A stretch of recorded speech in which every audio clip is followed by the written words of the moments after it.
ഫിലിപ്പിയർക്കെഴുതിയ ലേഖനം 4-ാം അധ്യായം 4-ാം വാക്യം. കർത്താവിൽ എപ്പോഴും സന്തോഷിക്കുവിൻ സന്തോഷിക്കുവിൻ എന്ന് ഞാൻ പിന്നെയും പറയുന്നു. ജീവിതം അത് അനിശ്ചിതത്വങ്ങൾ നിറഞ്ഞതാണ്.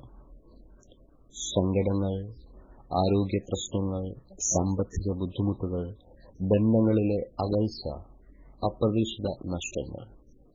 അതിന്റെ മധ്യത്തിൽ ലോകം നമ്മോട് പറയുന്നത് സന്തോഷം സാഹചര്യങ്ങളെ ആശ്രയിച്ചിരിക്കുന്നു എന്നാണ്. എന്നാൽ ഇവിടെ കാരാഗൃഹത്തിൽ നിന്ന് എഴുതുന്ന പൗലോസ് എപ്പോഴും സന്തോഷിക്കുവാൻ നമ്മോട് കൽപ്പിക്കുന്നു. അത് എങ്ങനെ സാധ്യമാകും? നമുക്കെങ്ങനെ എപ്പോഴും സന്തോഷിക്കുവാൻ കഴിയും? യഹോവയിലെ സന്തോഷം നിങ്ങളുടെ ബലമാകുന്നുവല്ലോ. നെഹമ്യാവ് 8-ാം അധ്യായം 10-ാം വാക്യം. സാഹചര്യങ്ങളിലല്ല കർത്താവിൽ സന്തോഷിക്കുക. കാരണം നമ്മുടെ സന്തോഷത്തിന്റെ ഉറവിടം ബാഹ്യ സാഹചര്യങ്ങളിലല്ല, യേശുവിലാണ്. ജീവിതത്തിന്റെ അനുഭവങ്ങൾ, സാഹചര്യങ്ങൾ അനുദിനം മാറിക്കൊണ്ടിരിക്കുമ്പോഴും മാറ്റമില്ലാത്തവനായി, സ്ഥിരതയുള്ളവനായി ദൈവം നമ്മോടുകൂടെ ഉണ്ട്.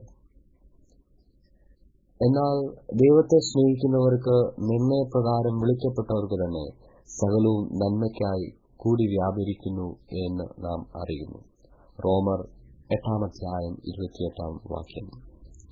ദൈവ പദ്ധതിയിൽ ആശ്രയിക്കുക.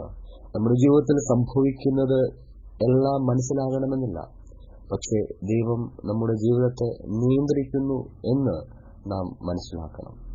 സഹനത്തിൽ ദൈവത്തോട് ചേർന്ന് നിൽക്കുക. ഫിലിപ്പിയർ 4-ാം അധ്യായം 6-7 വാക്യങ്ങൾ ഇപ്രകാരം ഓർപ്പിക്കുന്നു: ഒന്നിനെക്കുറിച്ച് വിചാരപ്പെടരുത്, എല്ലാത്തിനും പ്രാർത്ഥനയാലും അപേക്ഷയാലും നിങ്ങളുടെ ആവശ്യങ്ങൾ സ്തോത്രത്തോടുകൂടെ ദൈവത്തോട് അറിയിക്കത്രേ വേണ്ടത്. സാഹചര്യങ്ങളെ ഓർത്ത് വിഷമിക്കുന്നതിന് പകരം, സങ്കടപ്പെടുന്നതിന് പകരം എല്ലാ സാഹചര്യങ്ങളിലും പ്രാർത്ഥിക്കുവാൻ, ദൈവത്തിന് നന്ദി കരയറ്റുവാൻ, നന്ദിയുള്ളവരായി ജീവിക്കുവാൻ നമുക്ക് കഴിയണം. യഥാർത്ഥ സന്തോഷം നമുക്ക് എന്ത് സംഭവിക്കുന്നു എന്നതിനെ അടിസ്ഥാനമാക്കിയുള്ളതല്ല, മറിച്ച് നമ്മോടൊപ്പമുള്ളവനായ യേശുവിനെ അടിസ്ഥാനമാക്കിയുള്ളതാണ്. പരീക്ഷകളിൽ പോലും നമുക്ക് സന്തോഷിക്കാം, കാരണം അവനാണ് നമ്മുടെ ശക്തിയുടെയും പ്രത്യാശയുടെയും ഉറവിടം. അതുകൊണ്ട് നമുക്ക് ഇപ്രകാരം പ്രാർത്ഥിക്കാം: കർത്താവേ, ഞങ്ങളുടെ സാഹചര്യങ്ങളിലല്ല, നിന്നിൽ സന്തോഷം കണ്ടെത്താൻ ഞങ്ങളെ സഹായിക്കണമേ.